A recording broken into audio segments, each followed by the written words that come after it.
É igual eu tava te falando, assim, sabe? Eu acho que tem tanta coisa que a gente tem que discutir. Você pega dentro da Câmara, por exemplo. A gente tava conversando sobre isso ontem. O Brasil tá cheio de analfabeto, cara. A galera acha que sabe ler. Mas pega dentro da Câmara lá, quantos vereadores igual a você que lê um texto e entende o texto? Cara, isso é um problema gigantesco no Brasil, você tem cara. gente assim no Senado. Pô, o cara é senador. Entendeu? O cara a esfera mais alta do legislativo é o representante do Estado. O cara não consegue. O cara deve carimbar com o dedo. E eu não tô falando do Tiririca lá, que é deputado, que é uma piada o fato de ser deputado até hoje. Se tem outros parlamentares que não conseguem se comunicar. E é uma coisa bizarra, porque assim, você imagina que a essência da política é a conversa. A gente tá tendo aqui um papo bom. Você chega para um parlamentar para conversar, ele não consegue entender o que você fala. Vai além do cara não conseguir ler. Ele não consegue intelectualizar uma coisa que você explica. Eu lembro de uma discussão, os caras estavam querendo criar uma taxa do Uber. Eu falei, o que é a taxa do Uber? Taxa de embarque. Aí eu falei, cara, é R$1, R$2, tá bom. Só que a pessoa mais pobre, ela desafoga o transporte público, ela vai de Uber, ganha uma qualidade porque tá acessível. Você vai criar a taxa de R$2, quem vai pagar a conta é sempre o mais pobre. Sim. Então, se ele pega 2 trechos, é R$4. Põe isso no dia, R$120. O cara ganhou o salário mínimo, amigo, morreu 10% do salário dele. Cara, eu sou contra 10 centavos. Aí, 10 centavos de taxa de Uber. É absurdo, Foda-se, não. absurdo. Aí sabe o que eu ouvi? Não, mas a gente vai pôr um dispositivo ali para proibir a empresa de cobrar do munícipe. Aí assim, porra, o cara não tem noção de como você cria o preço. Parece uma piada, mas o cara não sabe. Vamos congelar o valor. Vamos congelar. Assim, falta o básico. Você tem essa preocupação deles mexer com Uber aqui no Brasil? Deles mexer, eu tenho a preocupação deles inviabilizarem a atividade por aplicativo. Porque eles vão criar, por exemplo, se eles criam uma norma que reconhece vínculo do motorista do aplicativo com a plataforma, você acabou com todo o transporte por aplicativo. Você acabou com o Uber, você acabou com o iFood, você acabou com tudo. Sim. Você não pode. E assim, para algumas pessoas é fonte de renda em caso de desemprego, para outros é complemento. Pô, isso é importante hoje. Os dois casos. E assim, a sociedade precisa disso. Já está se falando, inclusive, de transporte por drone. Enfim, tem uma série de coisas legais que podem ser discutidas, principalmente numa metrópole como São Paulo. E aí vem o ministro lá, o Marinho, para falar, não, a gente põe o correio para fazer um Uber. Nossa. Vem por PAC. PAC você sabe 40 dias. Sabe o que eu acho legal? A concorrência. A Prefeitura de São Paulo teve uma medida aí. Criou um aplicativo de Uber dela. Mobtech. Então, eu ia te perguntar dela agora. Ontem a gente pegou um Uber e ele falou, cara, São Paulo tá montando um aplicativo, sei lá, via São Paulo, um negócio assim, que ele falou que teve uma coisa que eu achei meio estranho, que tipo assim, que o Estado vai subsidiar 90% do custo e vai passar pro... Eu falei, cara, mas se isso rolar... já caiu na lenda urbana, não vai. O que acontece?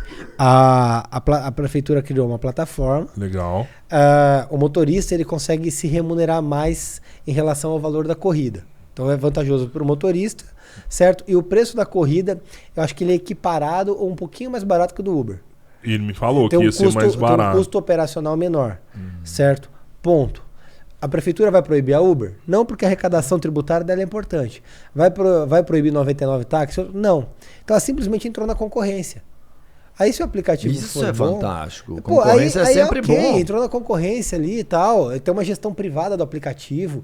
Então não é tipo uma estatal lá, a SP Uber, que tá... Tem tipo, zero de subsídio. Não, simplesmente a prefeitura entrou, contratou a elaboração do aplicativo. Então, a prefeitura investiu nisso, houve recurso.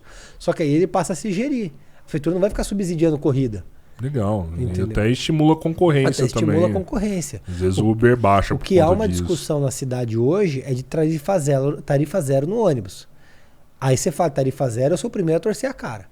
Porque, pô... Quem vai pagar isso aí? Quem vai pagar essa conta? Eu não vou tirar dinheiro de saúde para pôr no ônibus. Entendeu? Aí qual é a discussão? O que eu vou falar para vocês aqui são hipóteses, legislações que a gente não tem um estudo ainda. A forma que viria para se resolver o problema seria o quê?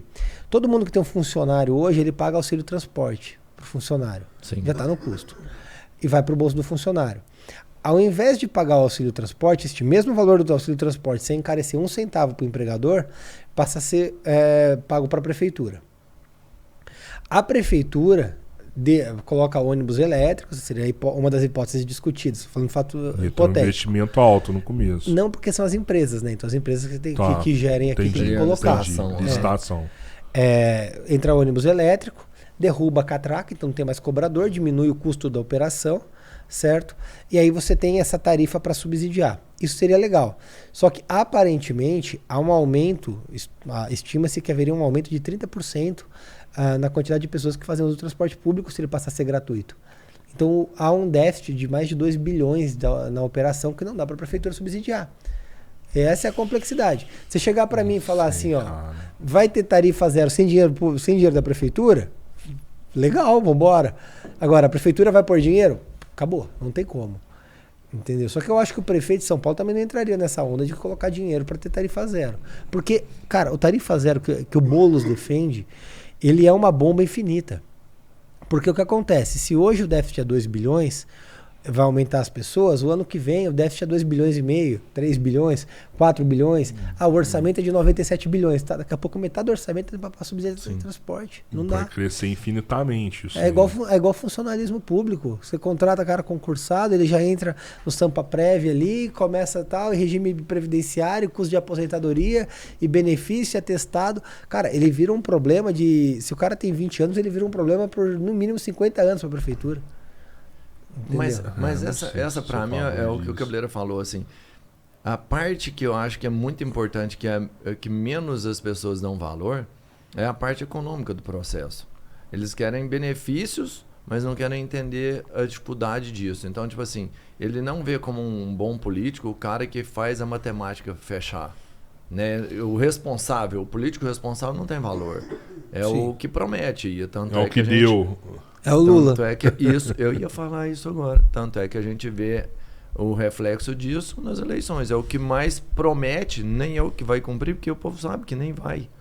Mas é o que eles vão colocar lá. Aí vota no cara, depois fala lá, mentiroso. O político não cumpre. Aí depois vota de novo no cara. Não mesmo. É um ciclo vicioso isso. Cara, mas você não acha que a população vai revoltar, não, em algum momento? Estelionato eleitoral, ele prometeu demais, cara. Uma parcela que é a que não votou ou que o cara que fez o voto crítico já tá. Já tá. Agora, eu vi uma aprovação dele, ele tá com mais de 40% de aprovação. Mas o núcleo duro dele apoia.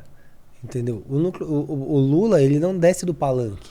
Não sei, ele cara. Ele tá em campanha. Tem muita gente que foi enganado, velho. Tem muita gente que foi enganado. Mas eu acho que o Lula ganhou a eleição. Não foi nem no voto Lula. Ele levou uma parcela de voto não Bolsonaro. Foi. Entendeu? Eu conheço gente esclarecida que fala, votei no Lula porque eu não gostava do Bolsonaro por isso, por causa daquilo. Esse cara tá arrependido. Esse tá. Esse tá arrependido. Porque esses falam hoje, pô, só que você avisava lá atrás, você era o ruim. Você é o fascista. Mas esse cara foi enganado. Esse cara acreditou na picanha. Eu conheço gente que votou na picanha. O conto da picanha do Lula, cara, é que as pessoas não, é muito maior do que uma carne. Assim, sim. Aquele cara, a picanha pra mim é o exemplo de como ele é um encantador de burro. Porque ele tava num podcast, né? Aí ele fala que o cara vai pegar uma picanha, passar na farofa com a família. Cara, o pessoal mais pobre já imaginou que a família dele vai estar lá, que vai ter tocando um pagode, ele vai comer uma carne, um momento feliz, ele vai ter lá. O cara já pensou em tudo aquilo, entendeu? Aí simbolizou na picanha. E foi esse o conto que ele vendeu para essas pessoas. Eu acho que essas pessoas em algum momento vão perceber que o conto não chegou. Só que ainda vai demorar um pouco. Sabe quando vai começar a vir? Mas será que vai dar tempo de acabar o mandato? Eu gostaria que não. Eu acho que não, 4 anos de Lula é muito difícil. Você acha que o vice faria um bom trabalho? Cara, pior que o Lula é difícil alguém fazer, né? Talvez o Boulos seria pior, mas assim... Eu comecei a acreditar que pior do que tá não fica, depois de alguns acontecimentos cara, aí, viu? Cara, pior que o Lula, acho que assim, eu prefiro o Geraldo que o Lula. Uhum. Sim, eu já votei no Alckmin para governador de São Paulo. Me frustrei demais quando eu vi ele se tornando vice do Lula. Uhum. Foi um movimento político de sobrevida, porque o Dória foi um traidor, largou ele pra morrer e tal, tudo isso do meio político. Mas assim, cara, seus valores não podem ser negociados. Depois daqueles discursos de voltar à cena do crime e tal. Vergonhoso, né? Aí o cara aparece lá com a mãozinha pra cima com ele, o maior líder sindical. Cara, eu fico imaginando como é que ele chegou na casa dele, olhou pra lua e falou, boa noite. Assim, não dá, tem coisas que nem a política tolera. Alguém me falou uma vez que depois que o Prestes subiu no caminhão do Getúlio, tudo é possível no país, né? Mas é que, assim, eu preciso me apurar melhor da história, mas assim, o Getúlio foi responsável por mandar a Olga Benário, que era a esposa do Prestes, pro campo de concentração nazista. E depois eles dividiram um palanque. Nossa, tudo é possível. Então, assim, pô, é que pra mim isso não desce, entendeu? Tem coisas que tem um limite.